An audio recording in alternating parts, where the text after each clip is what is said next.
오늘은 요한복음 21장 1절에서 24절 말씀을 통해서 다시 시작할 수 있을까라는 제목으로 말씀을 나누고자 합니다. 아마도 이 본문이 좀 길어서 또 묵상할 것이 많아서 어쩌면 다음 주까지 해서 두 부분으로 나눠서 말씀을 좀 나눌 수도 있을 듯 싶습니다. 이번 주는 좀 그런 것 같아요. 이번 주 좀 나라가 이래저래 좀 어수선했었죠. 세월호 사건 일주기가 되기도 하고 또 성완종 리스트라 해서 나라가 안팎으로 많이 힘든 시기입니다. 또 그런 측면에서 또 사실은 오늘도 특별한 날이에요. 원래는요. 4.19 혁명이 일어났던 날이죠.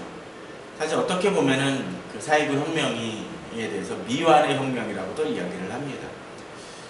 미완의 혁명이라는 건 뭡니까? 완성되지 않은 것이죠. 혁명 다음에, 4.19 혁명 다음에 5.16 쿠데타가 일어남을 통해서 사실은 퇴보의 역사를 경험을 했었고, 또 그런 퇴보와 또 진행과 그런 과정들이 계속적으로 반복이 되어지면서 우리나라의 굴곡의 많은 역사들이 전개되어진 것 같습니다. 사실 그런 와중 속에서 우리나라는 많은 아픔의 상처들을 겪어왔습니다. 특별히 4월 3일 그 제주도에 있었던 그 사건으로 인해서 제주도 거민의 적지 않은 숫자, 엄청난 숫자가 그 죽음을 당하는 어려운 일들이 있었고, 또 그런 일들에 대해서 아직도 해결 안 나는 모습들이 보게 됩니다. 근데 우리나라에 보게 되면 그러한 해결 안 나는 많은 모습들이 사실은 많이 존재를 합니다. 근데 그런 어려움과 상처와 아픔을 겪게 되면 어떤 일이 벌어집니까? 보통 상처라는 것이 유발되어집니다. 근데 그 상처가 되어질 때 우리는 또는 어려움이 생길 때 우리는 보통 뭐라고 얘기를 합니까? 스트레스라는 얘기를 합니다. 그 스트레스는 여러 가지 방면 속에서 나타나죠. 요새는 스트레스가 너무 남발하는 것 같아요. 그래서 뭐 초등학교 애들한테도 애들도 요새 공부 때문에 스트레스 많아, 학원 다니는 것 때문에 스트레스 많아. 물론 스트레스가 없다는 것이 아니라 조그만 일에도 스트레스라고 얘기합니다. 그런데 어떤 많은 사람들은 그런 얘기를 합니다. 스트레스랑 비슷하게 사용되는 용어 중에 트라우마라는 표현이 있죠. 스트레스랑 트라우마는 어떤 차이가 있을까요? 스트레스는 저는 전문가가 아니라서 이것이 틀릴 수도 있지만 보통 이렇게 얘기를 하는 거예요. 어떤 부분적인 사안에 대해서 벌어지는 중압감이라든가 어려움인데, 그 스트레스는 어떻습니까? 그 스트레스에 대해서 긍정적으로 활용을 하게 되면 오히려 그것을 통해서 힘을 얻고 더 파워 있게 나간다는 얘기를 합니다. 일종의 긴장감, 스트레스 그런 것이 없으면 어떻습니까? 일을 하는 데 있어서 훨씬 더 강한 활동력이나 그런 부분들이 얻게 됩니다. 아마 옛날에 그 공부하던 분들 그런 얘기 많이 하죠. 그 당일치기라는 얘기를 많이 합니다. 어떤 때는 초치기라는 얘기를 합니다. 그때 딱 봤던 것들이 시험에 나오기도 하고, 또 그때 집중했던 것들이 좋은 해결책이 되는 경우도 있습니다. 실제로 상담할 때도 그렇습니다. 상담한다는 것은 쉬운 일이 아닙니다. 상담할 때 보면 그 사람의 말하는 거나 행동하는 것에 집중함을 통해서 사실은 긴장하게 되고 스트레스를 받습니다. 혹시나 실수할 수도 있고, 또 상대방한테 질문을 했는데도 불구하고 그는 엉뚱한 얘기를 함을 통해서 이것을 어떻게 이끌어갈 것인가 라는 고민이 등장하기도 합니다. 그런데 그런 긴장이 있음을 통해서 이 사람의 문제를 발견하게 되고 도와주고 해결하는 경우들이 많이 있습니다. 그러면 그에 반해서 트라우마는 무엇입니까? 스트레스는 앞서 얘기했던 것처럼 어떤 중압감과 어떤 때 사건으로 인한 상처마저도 그것이 회복과 시너지 효과를 일으켜서 그 사람이 더욱더 큰 힘을 발휘할 수 있도록, 성장할 수 있도록 도우는 데 반면서 트라우마는 뭐라고 그러나요? PTSD, 헷갈리네요. 그렇게 얘기를 하죠. 외상후 장애라는 거죠. 네, 외상후 장애라는 얘기를 합니다. 외상후 장애라는 건 뭡니까? 그 일이 벌어지고 난 후 장애가 발생한다는 거예요. 글자로. 예컨대 그런 거죠. 장애를 가지신 분들이 어떤 교통사고나 그런 걸 통해서 어떤 일이 벌어지니까 디스크를 통해서 디스크가 걸리기도 하고, 또 어떻게 되죠? 뭐 산업재해로 인해서 손발을 잃으시는 분도 있습니다. 자, 그렇다면 이거는 육체적인 부분이긴 하지만 그런 분들이 그 스트레스랑 다른 이유가 뭡니까? 손을 이루면 이것이 갑자기 이 사건 이후에 어느 정도 지나면 손발이 생깁니까? 아니죠. 상처는 어떤 때 약하게 다침을 통해서 그것이 그게 굳은 살에 맥히고 그런 부분이 쉽게 안 다치고 오히려 강해지는 면은 있을 수 있지만 이렇게 산업재해로나 그런 부분으로 발생된 손이나 발 또는 심지어는 교통사고로 인해서 어떤 커다란 암으로 인해서 폐를 떼어내거나 또는 위를 잘라내면 그것이 회복되지 않습니다.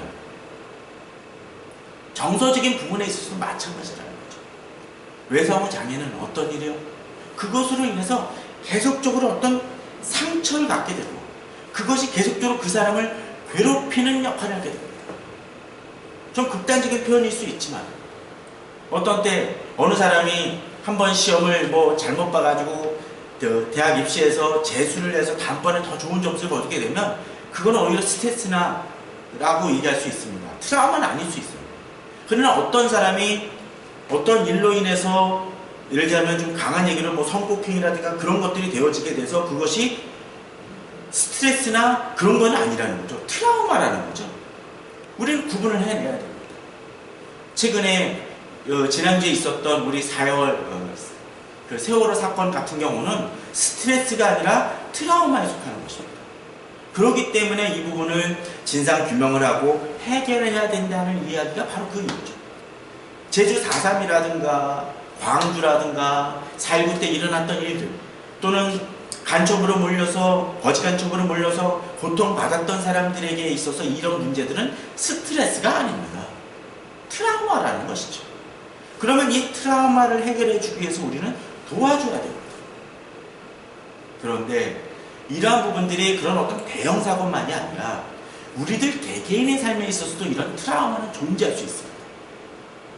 예컨대 어느 사람에게 있어서 이혼이라는 과정은 그럴 수 있습니다. 이혼하게 되면 어떻습니까? 또 바람핀 사건은 어떻습니까? 이건 스트레스가 아니라 트라우마가 됩니다. 가정폭력 같은 경우에 있어서도 트라우마로 작용할 수 있는 여지들이 많이 있다라는 것이죠. 신앙에 있어서도 이런 부분이 있을 수 있습니다. 어떤 사람이 열심으로 신앙생활을 하다가 배도의 길을 걷거나 강한 상처를 받습니다. 어떤 사람은 이단에 푹 빠졌다가 나오긴 했지만 그 이단으로 인한 후유증이 계속적으로 그 사람을 지배하는 경우들이 있습니다. 그런 사람들이 다시 일어나서 출발한다는 건 쉽지 않을 수 있습니다. 우리가 트라우마까지는 아니라 할지라도 우리들이 신앙에 있어서 혹시나 내가 신앙에 있어서 성장하는 데 있어서 주님 앞에서 다시 출발하고 싶은데 정말 내 자신이 과연 다시 시작할 수 있을까라는 고민을 가지시는 분들이 우리 주변에는 종종 있음을 바라보게 됩니다. 또 어떤 때는 교회도 그럴 수 있습니다. 교회가 갈등을 겪고 깨어지고 난 다음에 그 교회가 회복되지 못하고 힘을 쓰지 못하는 많은 경우들은 이런 어떤 영적 트라우마에 의해서 벗어나지 못하고 있기 때문일 수 있습니다. 그런데 우리가 한 가지 명심해야 될 것이 있습니다. 어떤 때 수술을 해서 폐를 떼어내는 일들 또는 뭐 위를 잘라내는 일들은 회복이 불가능합니다. 또 이혼이라는 부분들도 쉽게 해결될 수 없는 부분일 수 있을지 모릅니다. 그러나 영적인 부분에 있어서 우리가 트라우마를 겪고 있다 할지라도 예수 그리스도께서는 이 부분을 치유시키실 수 있고 다시 시작하실 수 있게 했다는 것을 우리는 알고 믿어야 한다는 거죠. 여기 그러한 한 사람이 존재하고 있습니다. 어떤 사람입니까? 바로 베드로입니다. 그런데 오늘 저희들이 읽은 본문은 어떤 본문입니까? 요한복음 20장이죠? 21장이죠? 그죠? 근데 사실은 20장 마지막 구절을 한번 읽어보십시오. 마지막 그 30절, 31절을 보게 되면 이렇게 얘기를 합니다. 예수께서 제자들 앞에서 이 책에 기록되지 아니한 다른 표적도 많이 행하셨으나 오직 이것을 기록함은 너희로 예수께서 하나님의 아들 그리스도이심을 믿게 하려 하며 또 너희로 믿고 그 이름을 힘입어 생명을 얻게 하려 함이니라 라고 되어 있습니다. 사실 여기서 요한복음 20장은 끝내도 별반 문제는 없는 것 같습니다. 이미 예수님께서 부활하신 사건도 등장을 했고 예수님의 제자들에게 나타난 사건도 등장을 했습니다.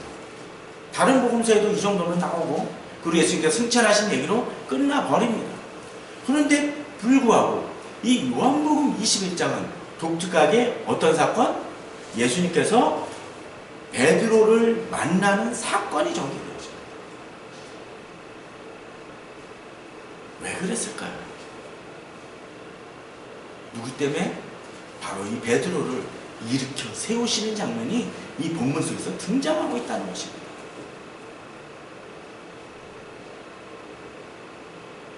베드로는 어떤 사람입니까? 예수님의 3대 제자라고 말할 수 있는 사람이었고, 예수님 앞에 신앙 고백을 했던 사람입니다. 그러나 우리가 부활절 본문 속에서 등장을 했었고 살펴보았었죠.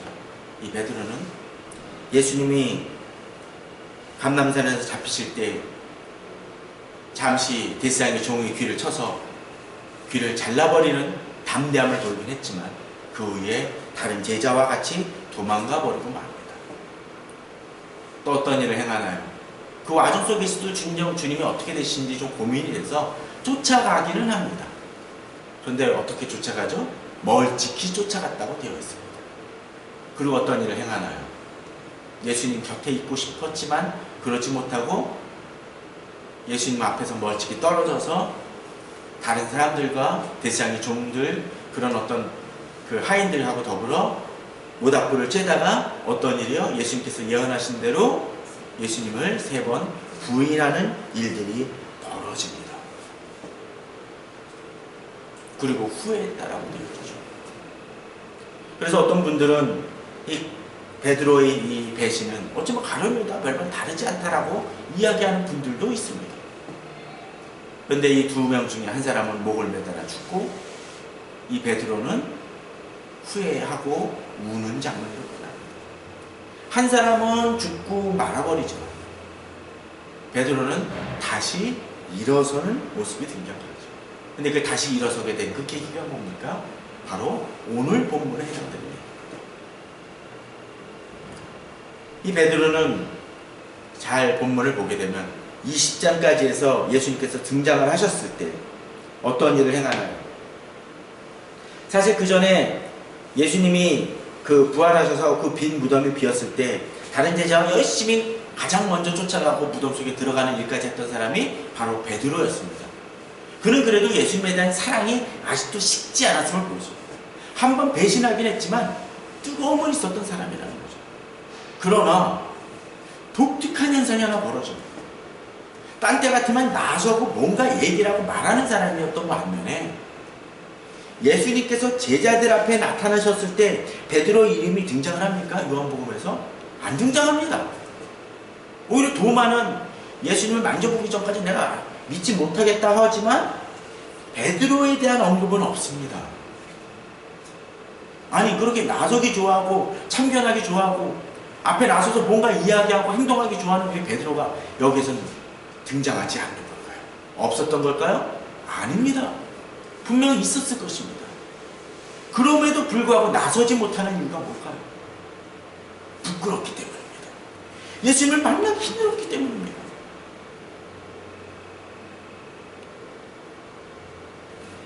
우리에게 있어서도 그럴 때가 있을 수 있습니다. 우리가 열심히 신앙생활을 하고 열심히 달려왔지만 어떤 때 우리가 주님 앞에서 실수하고 넘어질 때가 있습니다. 저는 그런 분들을 종종 봅니다.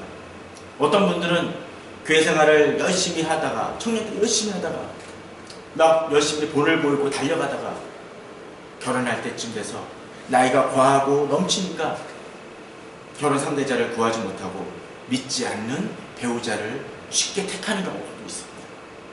그러고 나서 그냥 영적으로 다운되는 이들도 봅니다. 결혼하고서는 또 그렇게 살아가는 분들도 있습니다. 바쁘게 살아가면서 직장생활하면서 예전에 뜨거웠던 열정을 그냥 식혀버린 사람도 있습니다. 또는 어떤 사람들은 심지어 범죄하다가 넘어지는 사람도 있습니다. 심지어는 사회적으로 무리를 일으키고 감옥에 갇혔다가 나와서는 그저 그냥 평범하게 살아가는 사람도 있습니다. 세상은 그런 사람들이 조금만 활동을 하려고 비난합니다. 비판을 하죠. 물론 어떤 사람들은 그에 대한 회개가 전혀 없는 상태 속에서 하나님께서 내게 사명을 주셨나라고 담대히 나서는 사람도 있습니다. 저는 그건 바람직하다고 생각지 않습니다. 그러나 어떤 사람들은 주님 앞에서 넘어지고 실패한 다음에 너무나 몸부림치고 나서 그저 지도자나 그런 게 아니라 조금씩이나마 주 앞에서 예배라도 시작하고 싶은데 그것마저도 주변에서 용납하지 아니하는 경우들을 종종 바라봅니다. 오늘 베드로가 어쩌면 그런 사람일지 모릅니다.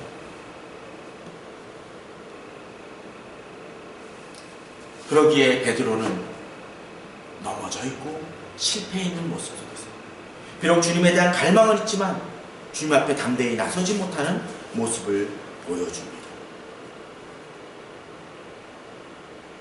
그런 사람들은 어떻게 행합니까? 예수님께서 나타나신 증거가 있음에도 불구하고 부활하신 그분이 있음에도 불구하고 주님께서 다시 일어나셔서 우리들에게 말씀하고 계심에도 불구하고 멈춰있는 사람이 있을 수 있습니다. 주변에서 뜨거운 영적 부흥이 일어나고 있음에도 불구하고 멈춰있는 사람이 있습니다. 베드로가 그러한 사람이었습니다. 이제 베드로는 21장에서 어떤 모습을 행하고 있습니까?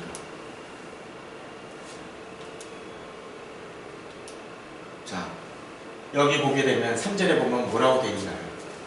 시몬 베드로가 나는 물고기 잡으러 가노라 하니 그들이 우리도 함께 가겠다고 나가서 배에 올랐으나 그날 밤에 아무것도 잡지 못하였더니 라고 되어 있습니다. 자, 베드로가 예수님을 만난 다음에 행한 일이 뭡니까? 나는 물고기 잡으러 가노라 라고 얘기를 합니다. 베드로의 직업이 예전에 뭐요?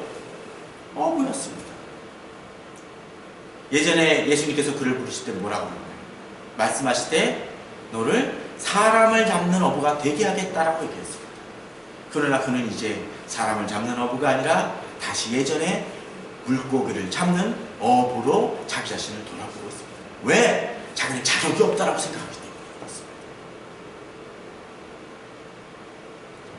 자격이 없고 자기는 쓸모없는 존재라고 생각할 때 그 사람은 돌아갑니다.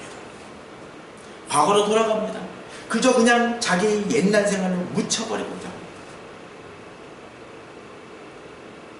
이 시대 많은 사람들이 그런 모습을 살고 있는 것 같습니다. 예전에 뜨겁게 생활을 했었지만 그저 그냥 머물러 있는 사람들을 바라봅니다. 이 시대 영적인 침체는 바로 거기에 있는지 모릅니다. 조금만 영적으로 어려움을 겪고 난 다음에 그저 옛 과거로 머물고 맙니다. 그래, 나도 예전에 잘했을지 모르지만 그냥 어쩔 수 없잖아. 그냥 그렇게 살아가야지. 그런데 오늘 본문을 보게 되면 이제 이 베드로는 거기서 멈추지 않습니다. 베드로는 혼잣말을 하는 거죠. 그죠? 나는 물고기 잡으러 가노라 하지만 여기에 또 다른 반응이 벌어지고 있습니다. 뭡니까?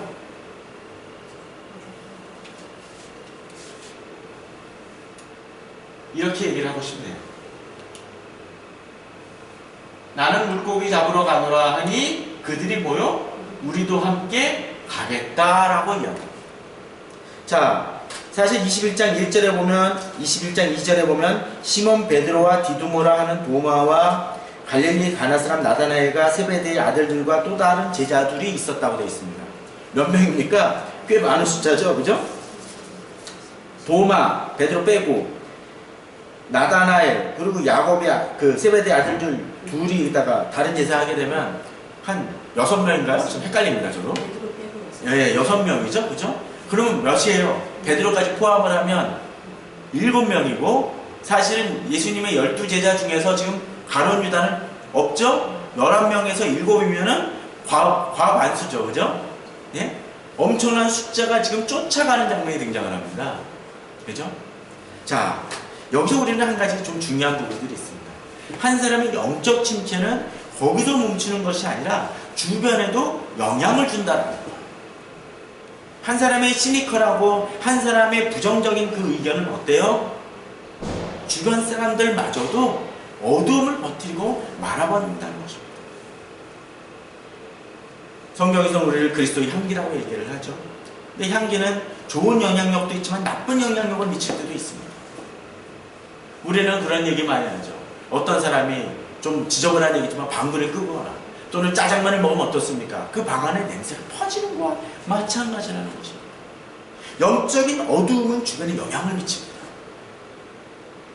그리고 다른 사람들마저도 영적으로 바른 선택을 하지 못하도록, 영적으로 어두움을 선택을 하도록 이끌어버릴 수 있다는 것입니다. 누가 그랬어요? 베드로가 그랬습니다. 더더군다나 우리는 여기서 한 가지 중요한 포인트를 가져야 됩니다. 베드로가 어떤 사람입니까? 그 전에 이 12제자 중에서 리더의 역할을 했던 사람입니다. 다른 사람을 주도하고 이끌었던 사람입니다. 더더군다나 그가 비록 예수님 앞에서 부인을 하긴 했었지만 주변 제자들에게 있어서는 상당한 영향력을 이끌었던 사람입니다. 그런데 그 베드로가 어떻습니까? 자기 과거의 생활로 돌아간다고 하니까 모든 절반 이상의 제자들이 다 쫓아갑니다.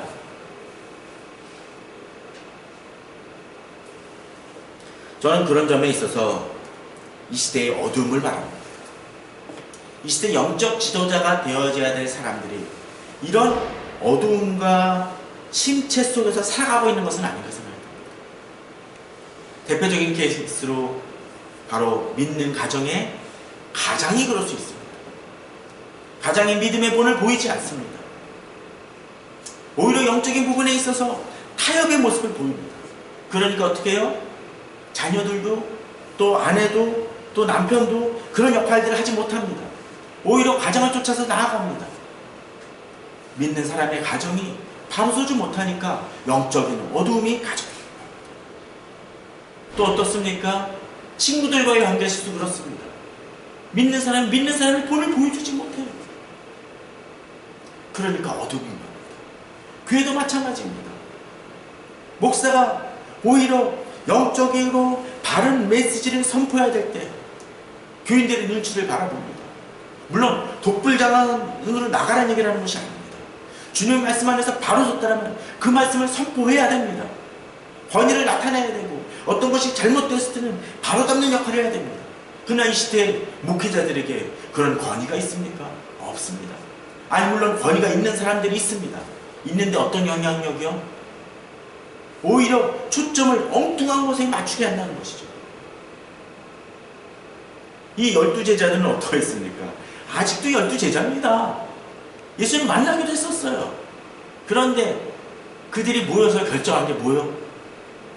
물고기 잡으러 가자는 거. 과거로 돌아가는 것이죠. 부활하신 예수 그리스도께서 그들 앞에 나타나셨고 이미 사명을 주셨음에도 불구하고 그들은 멈춰 있습니다. 왜요? 그들의 실패로 인해서라는 것이죠. 그리고 그 실패의 중심에 극심하게 넘어졌던 이 베드로가 있기 때문에 그로 인해서 상당수의 절반 이상의 숫자들이 베드로를 쫓아 나아가는 모습을 보여주고 있다는 것입니다. 오히려 어쩌면 이 시대 많은 교회들이 또 교회 공동체들이 사람을 잡아야 될 때 물고기 잡고 있는지 모릅니다. 그러니까 뭐합니까? 건물을 짓고 프로그램을 하고 어떤 사업만 합니다. 그런 사업들이 무가치하다는 것들이 아니라 초점이 틀려 버려졌다는 것이죠. 이 시대에 우리에게 필요한 것은 물고기 잡으러 가는 것이 아니었습니다. 자, 본문은 여기서 또 하나의 중요한 것을 보여줍니다. 무엇입니까? 하러 나가서 배에 올랐습니다. 합심해서 힘을 합쳤죠. 그랬더니 어떤 일이 벌어지냐? 그날 밤에 아무것도 잡지 못하였다라고 되어 있습니다. 그들이 힘을 합칩니다. 함께 한 목적으로 나아가긴 합니다. 그러나 그들이 얻은 것은 뭐요? 아무것도 잡지 못하였다라고 되어 있습니다.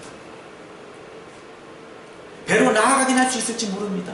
뭔가 일을 할지 모릅니다. 그러나 프로덕트가 없습니다. 일이 없습니다. 열매가 없습니다. 이 시대 영적 어둠은 바로 거기 있습니다. 교회가 바른 목적을 취하지 못하니까, 영적 지도자가, 영적 가장이 그 부분에 초점을 맞추지 못하니까 뭔가 많이 하지만 열매가 없습니다. 이 시대의 사회 문제에서도, 이 시대의 영적인 문제에서도 바로 교회나 목사나 가장을 다시 한번 깨우칠 필요가 있습니다. 물고기 잡으러 가고 그리고 아무것도 잡지 못하는 그런 현상은 벌어지고 있는 거 아닌지. 이때 주님께서 나타나십니다. 우리들이 노력하고 수고하고 많이 힘쓰지만 그에 대한 결과가 없을 때 주님은 다시 나타나셔서 우리에게 말씀하십니다. 뭐라고요? 예수께서 이르시되 너희에게 고기가 있느냐라고 그러십니다.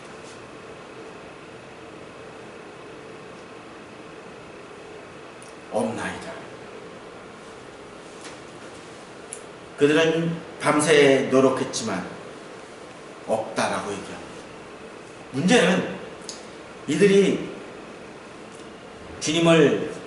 주님께서 바닷가에 서셨고 주님께서 이들에게 말씀하셨지만 제자들이 예수이신지를 알지 못했다라고 되어 있습니다. 초점이 그려진 사람은 예수님의 말씀하신 것을 알지 못하고 깨닫지 못할 수 있습니다.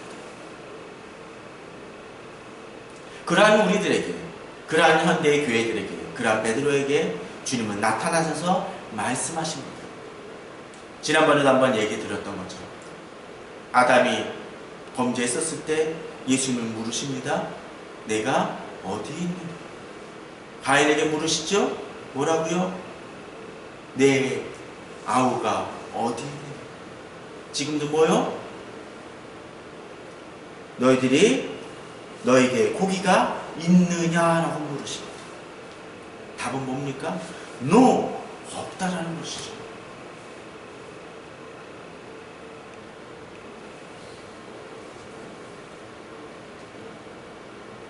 어쩌면 이 시대의 모습은 어두움입니다.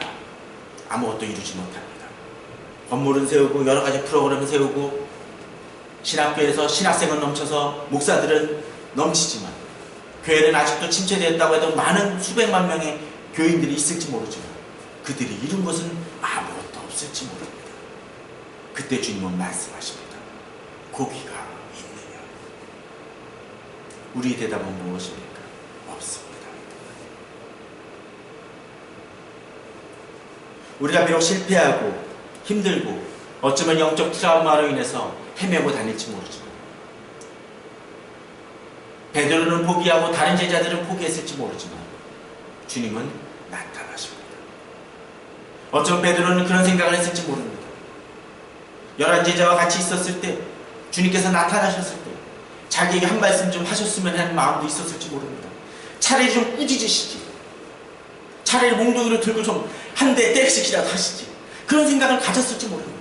그럼 속이 후련했을지 모르죠. 주님이 그때 아무 얘기도 안 하십니다. 그는 더더욱 마음의 낙담함으로 그저 고기를 잡으러 가자고 얘기했을지 모릅니다. 어느 날 이제 주님은 나타나셔서 이제 그들에게 묻습니다. 말씀하십니다. 이러한 주님의 부르심에 의해서 이제 제자는, 베드로는 어떻게 합니까? 아니, 이제 주님께서는 먼저 그런 얘기를 하시죠. 어떻게 하시나요? 6절에 보면 그물을 배 오른편에 던지라, 그리하면 잡으리라 하십니다. 예수님의 치유 과정이 등장을 하죠. 그렇죠? 먼저 등장하시고 고기를 잡으라고 얘기하십니다. 아니, 주님이 왜 이런 일을 행하실까요? 굳이 고기를 잡으실 이유가 있었을까요? 사실 본문을 보게 되면 이들이 배에 올랐을 때, 배를 끌고 육지에 올라왔을 때 이미 생선이 놓여있는 장면이 등장을 합니다. 떡도 있습니다. 굳이 고기를 잡을 이유가 없었습니다. 왜 그랬을까요? 그들의 노력이 헛수고라는 것을 보여주기 위하셨습니다. 또 이렇게 고기 잡는 것은 어떤 사건입니까? 바로 누가복음 5장에서 베드로가 예수님과 같이 있었을 처음에 밤새 잡았지만 잡을 수 없었다고 되어 있었습니다. 예수님을 만났었을 때 이러한 일들이 있었죠. 그때 예수님의 말씀대로 쫓아 행하니까 고기를 많이 잡았습니다. 배가 가라앉을 정도였었어요. 그러한 일들이 다시 일어난다는 건 뭡니까? 예수님을 만났던 그 처음 사랑을 예수님께서 다시 기억하시게 하시기 위함이라는 것입니다. 그들은 전문가였습니다. 물고기를 잡는 베테랑이었습니다. 그러나 그럼에도 불구하고 실패했던 그 경험을 다시 되새기게 하여 준다라는 거죠. 예수님은 어쩌면 우리가 우리들이 노력하며 힘쓸 때 실패하게 하실지 모릅니다. 그럴 때 주님은 말씀하십니다. 너희들의 노력을 내려놓아.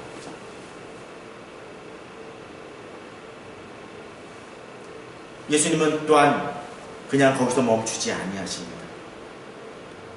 참 베드로의 모습이 참 재밌는 것 같아요. 자, 7절에 보면 예수께서 그 살아가신 그 제자가 베드로에게 이르되 주님이시라 라고 하는 장면이 등장을 하죠. 그때 베드로가 어떻게 합니까? 여기서 성급합니다. 물에 뛰어들어서 바다로 뛰어내리고 예수님께 달려가는 장면이 등장을 하죠. 근데 여기 독특한 표현이 하나 등장을 합니다. 뭡니까? 어떻게 생각하고 있나요? 주님이라 하는 말을 듣고 바다로 그냥 뛰어내리지 않고 뭐예요? 겉옷을 두른 후에. 좀 이상하지 않습니까? 왜 그랬을까요? 바다로 뛰어들면 겉옷이 젖는데 배에 놔뒀다가 끌고 와서 하면 되지 않습니까? 그럼에도 불구하고 겉옷을 두른다는 얘기는 뭡니까? 예수님 앞에 발가벗은 몸으로 나타서니까 부끄럽다는 것입니다. 주님 앞에 예의를 갖춘 모습으로 나타나는 겁니다. 왜? 자기는 부끄러운 존재라는 거예요. 어쩌면 옛날에였으면 아마 벗은 후에도 그냥 내렸을지 모릅니다. 지금은 뭐요? 주님 앞에 자기 자신이 나서기 부끄러운 존재랍니다. 마치 어떤 때 에덴 동산에서 아담이 범죄했었을 때 무화과 나무로 자기 몸을 가렸던 모습과 같습니다. 그러긴 너무 부끄럽고 스스럼 없던 예수님이 지금은 부끄러운 존재로서 자기가 나아가는 존재가 되었다는 것이죠. 어쩜 우리가 주님이 부르실 때 그런 존재일지도 모릅니다. 주님 앞에 그냥 부르기에도 부끄러운 존재일지 모릅니다. 그러나 그럼에도 불구하고 주님은 우리를 부르십니다. 그럴 때 반응해야 됩니다.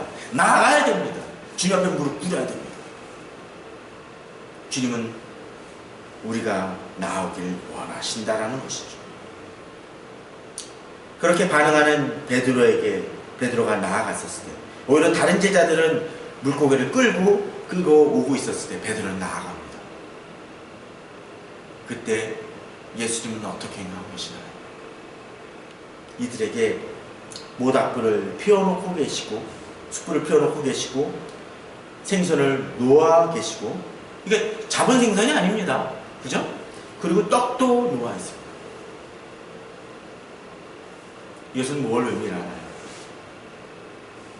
베드로를 또 다른 제자들을 위로하고 또 친근함으로 나아가시기 위한 주님의 배려입니다. 그들은 밤새 잡았지만 잡을 수 없었지만 이미 육적으로 지치고 힘들었던 이들에게 먹을 것을 베풀음을 통해서 그들에게 더욱더 친화적으로 나아가시는 주님의 따스한 배려라는 걸 볼 수가 있죠. 사실 우리가 부활절이라든가 여러 때 또 저희는 한 달에 한 번 걸로 하려고 노력을 하지만 성찬식이 있지 않습니까? 사실 이 성찬식은 그냥 이렇게 옆에서 이렇게 우리가 떡을 떼고 뭐 그런 것이 아니었습니다. 사실 좀 더 식사적인 의미가 좀 더 강했었습니다. 물론 식사 이후에 그 후에 예식을 차린 면은 있었지만 그 교회 공동체가 어떻게 해요? 같이 밥을 먹는 밥상 공동체였다는 것이죠. 그 속에서는 가난한 자나 또는 부한 자나 같이 밥을 먹는 모습을 보여줍니다. 그런 점에서 저는 좀 나중에 교회가 건물을 좀 어느 정도 확보를 하고 그러면 좀 주방은 좀 크게 졌으면 좋을 것 같아요. 그래서 그것 속에서 좀 아직은 아이디어란 부분들이지만 식당 자체가 좀 예배당이었으면 어떨까라는 생각도 좀 해봅니다. 그래서 같이 밥을 해먹고 나누는 모습들. 또 주중에 오시는 분도 제가 여건이 된다면 언제든지 진짜 뭐 냉장고를 부탁해 그런 것처럼 냉장고에 그냥 있는 거 가지고 같이 음식을 만들어 먹는 그런 통해서 이야기하는 것이 사실 필요하다 생각해요. 거기 뭐 고급 음식이 나올 필요가 없습니다. 찌개 하나면 됩니다. 밥 한 그릇이면 됩니다. 그걸 통해서 그들이 마음을 여는 것이죠. 이들도 그러했던 것 같습니다. 또 따스한 불을 통해서 차 한 잔을 통해서 이들이 조금씩 얼었던 몸을 녹이고 지친 몸을 달래면서 빵 하나 떼면서 주의 음성을 듣는 것이 필요하다는 것이죠. 그래서 어떤 때 상담할 때 좀 그런 것들도 필요합니다. 밥 한 그릇 별거 아니라도 짜장면 한 그릇이라도. 예전에 어느 분이 그러더라고. 직장생활 하시는 분이 와가지고 저번에 서울 역사박물관에서 같이 밥 먹었습니다. 줄 서가지고 밥 먹고 사실 찬도 별로 5,000원짜리를 먹었는데 점심 때는 5,000원짜리를 나오는데 그 얘기가 서로 공감하는 게 뭔지 아닙니까? 딱 5,000원짜리다. 그리고 나서 경인궁에 가서 차 한잔 마시면서 이야기를 나누니까 그러더라고요. 여기 오니까 숨 쉬는 것 같다. 제가 해준 게 뭐 있습니까? 아무것도 없습니다. 5,000원짜리 밥 한번 같이 먹고 차 한잔 나누는 것입니다. 그러는 마음이 열립니다. 주님은 바로 그렇게 행하셨습니다.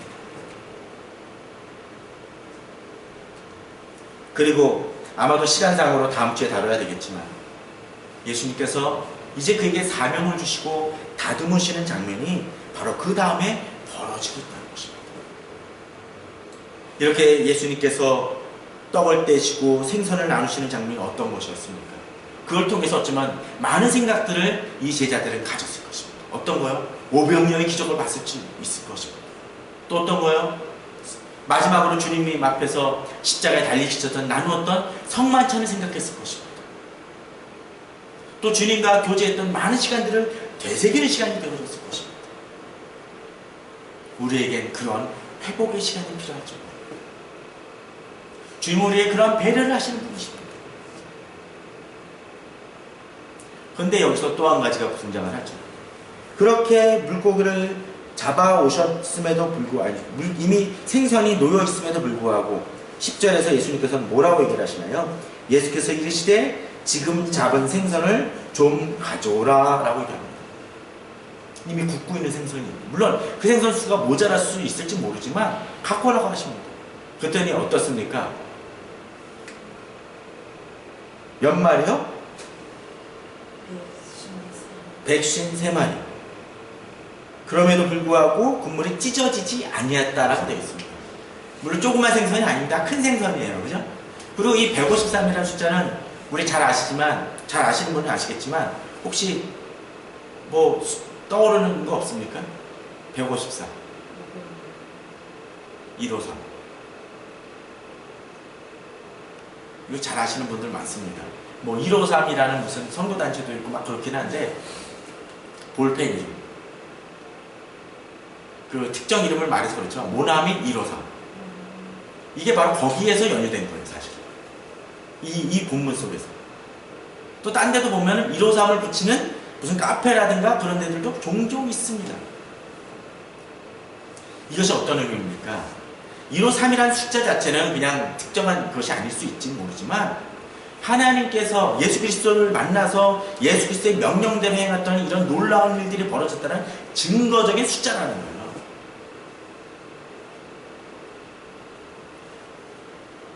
처음에 그들이 물고기 잡으러 하려 할 때는 아무 열매도 아무 한 마리도 잡을 수 없었던 반면에 주님이 명령하시니까 똑같은 일이지만 그 속에서 역사하는 일이 임한다는 것입니다.